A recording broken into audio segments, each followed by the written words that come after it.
Good day, I'm Shane Masters, and welcome to News Rewind, Jane's look at the top stories of the week that was.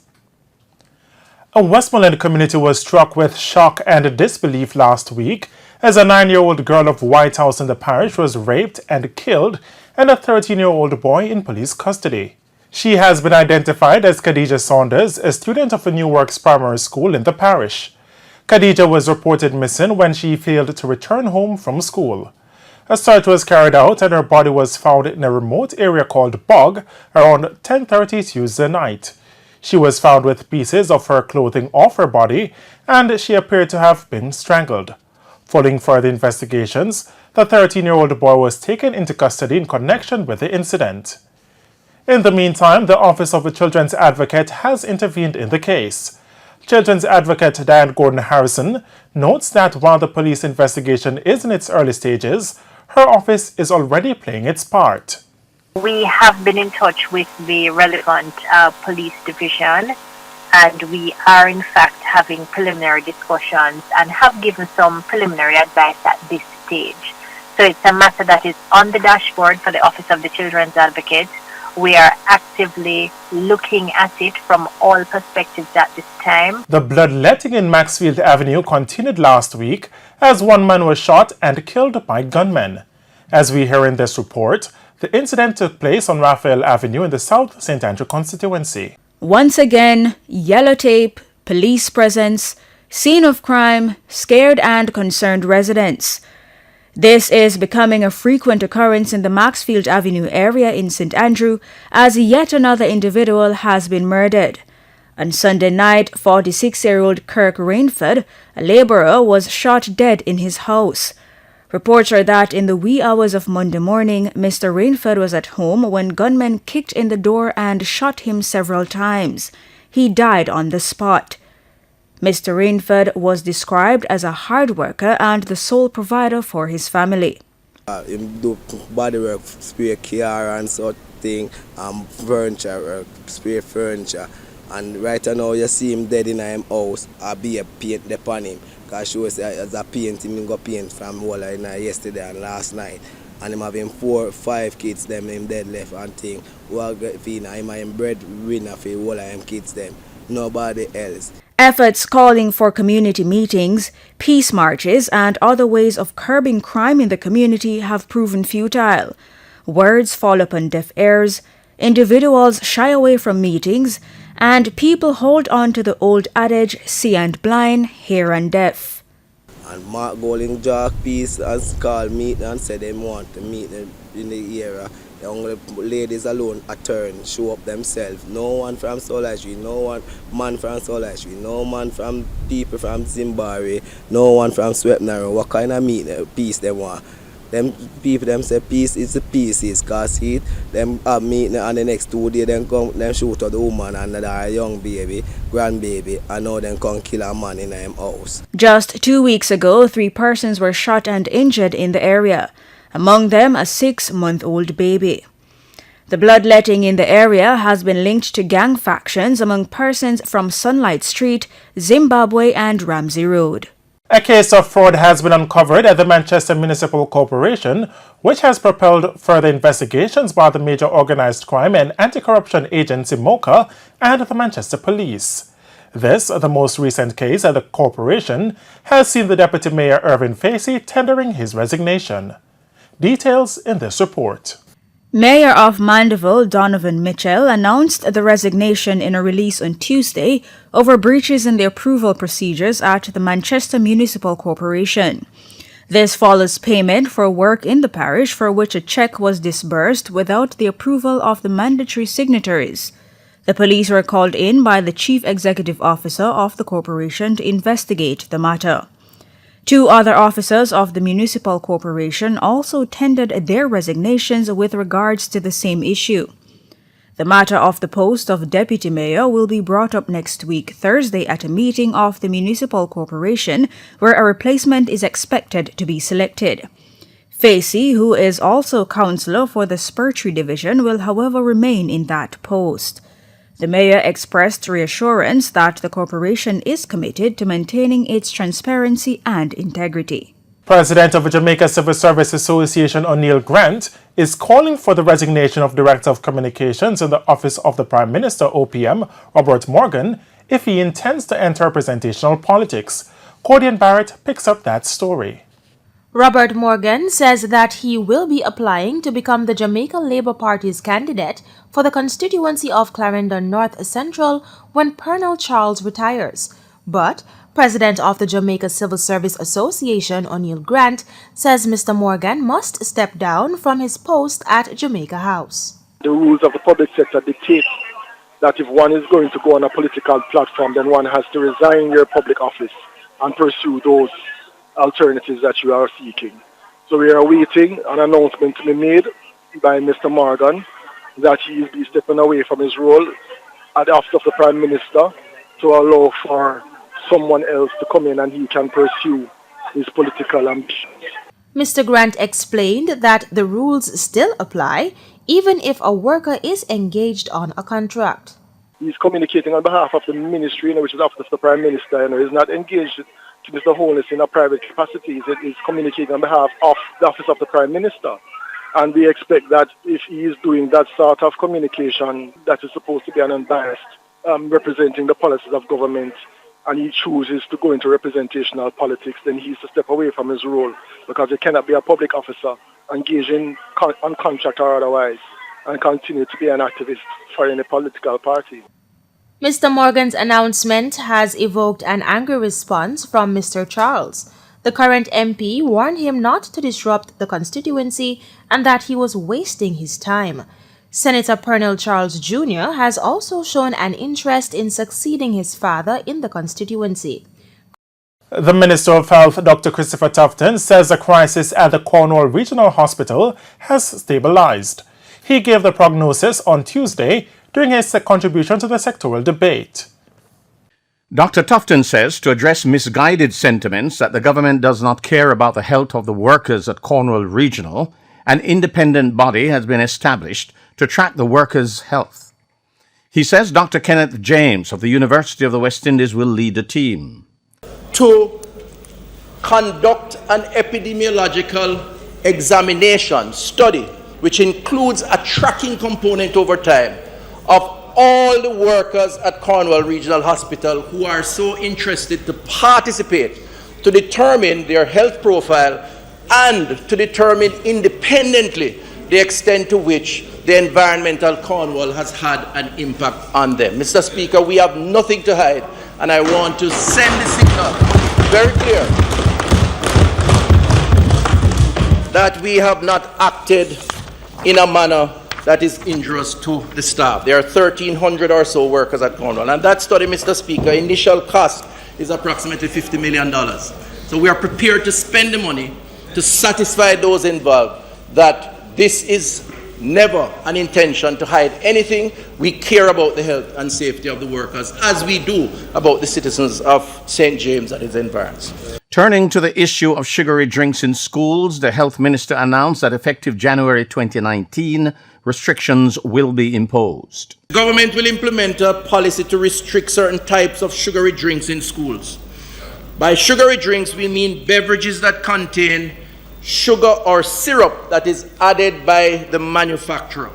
Mr. Speaker, it does not include, Mr. Speaker, 100% juice or unsweetened milk. The Ministry of Education, Youth and Information and the Ministry of Health will work with manufacturers and distributors to provide the policy guidelines on what the requirements are for these drink products to be allowed in schools. He noted that the same policy will be imposed in the public health system. The health minister also noted that with one or two sugary drinks, there's a 26% greater risk of getting type 2 diabetes. Starting next week, we will meet with the manufacturers.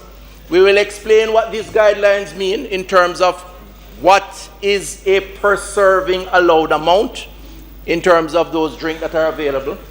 And they will have to conform to those guidelines, reformulate products, use existing products that may be available, use local products, but effective January 2019, sugary drink will be restricted as part of the response to the obesity crisis in our school system.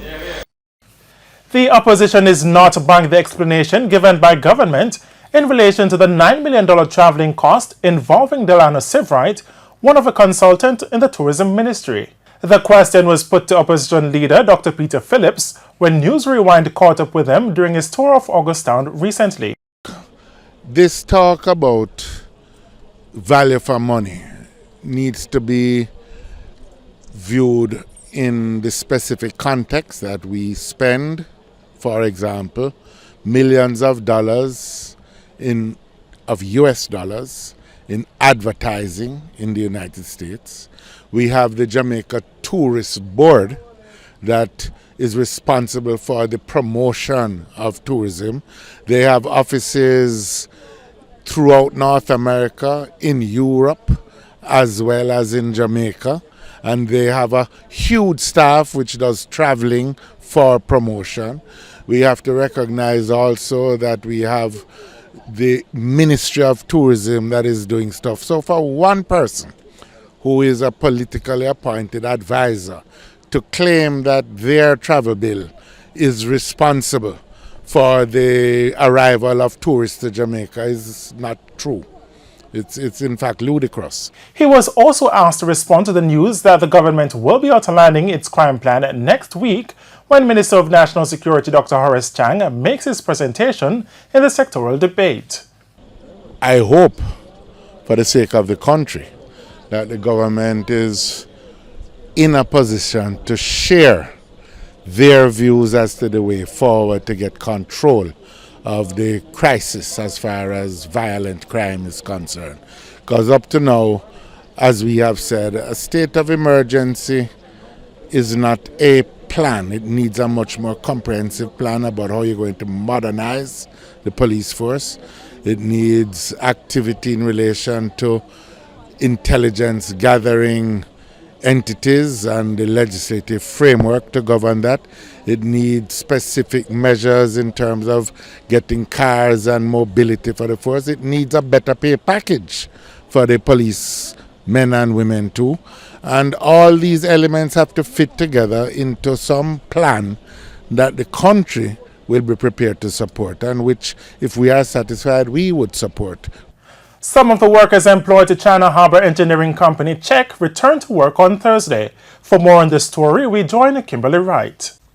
On Wednesday, the emergency meeting was held with Czech Limited and Sinopharm Pan-Caribbean regarding reports about the working conditions of the Jamaicans employed on the Mandela Highway Improvement Project. After the meeting, the ministry was assured that both companies will be taking the necessary actions to provide solutions to the issues. This reportedly assured the workers that their demands were met.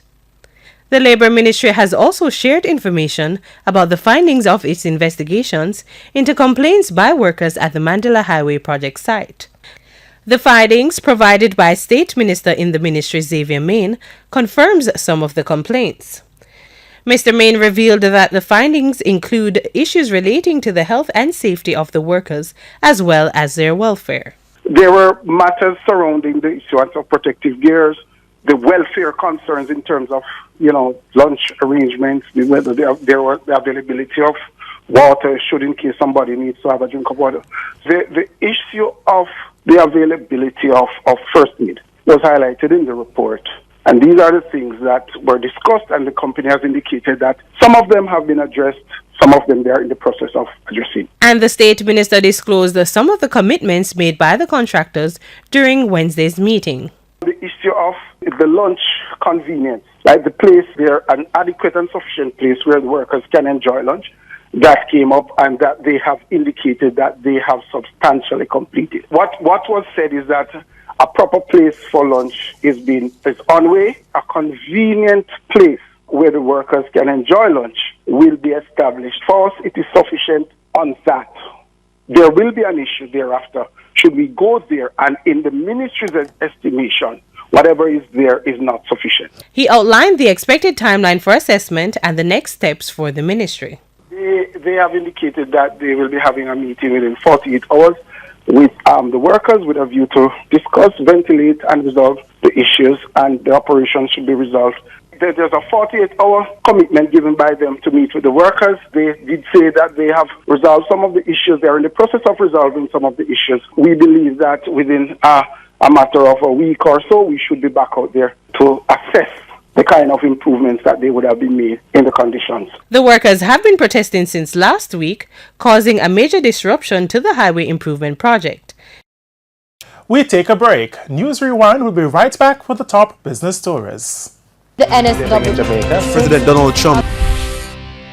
Welcome back to News Rewind. I'm Shane Masters. Now for the top business stories of the past week. A decision has been made by the Caribbean Development Bank CDB to partner with Jamaica in building out capacity for small and medium-sized enterprises. Details from Kimberly Wright. During the opening ceremony of the CDB's 48th annual general meeting in Grenada last week, Finance Minister Dr. Nigel Clark announced the plans that the CDB has in order to enhance the Jamaican economy. CDB is also going to be helping Jamaica with its capacity building as it regards policies, initiatives, measures to enhance competitiveness in the Jamaican economy and measures to enhance the capacity of small and medium-sized businesses to access finance and to grow and to graduate. In the meantime, the Director of Economics at the CDB, Dr. Justin Ram, highlighted some ways in which financial transactions could be cheaper in the region, specifically utilizing a blockchain technology. I think there's a potential in utilizing the blockchain if we were to consider digitizing our national currencies. I think there's a potential there. So I understand why the central bank might want to discourage people from maybe speculating in the other digital currencies that are out there, because right now it's not regulated, and if people aren't careful, they could perhaps lose resources. So it's a matter of being prudent. People know what their resources are and they manage their own risk. But I think there's a real potential if we were to consider digitizing our own currencies and utilizing the blockchain for that. It could actually make payments. And there was a slowdown in the increase in the Jamaica Stock Exchange JSE Main Index during the first quarter of 2018. During the January to March period, the index increased by 2.1% compared to 9.8% for the previous 3 months. The Junior Market Index improved for the quarter, increasing by 8.3% relative to a decline of 6% for the December 2017 quarter. The information is contained in the Bank of Jamaica's latest quarterly monetary policy report. The central bank says the positive performance of the equities market resulted mainly from increased investor confidence and initial public offerings. Investments in equities continue to provide greater returns relative to foreign currency and domestic money market investments. The central bank says equities offered a quarterly return of 5.1%, while foreign currency investments offered an average return of 3.1%. And that's your News Rewind for this week. I'm Shane Masters. Thanks for watching.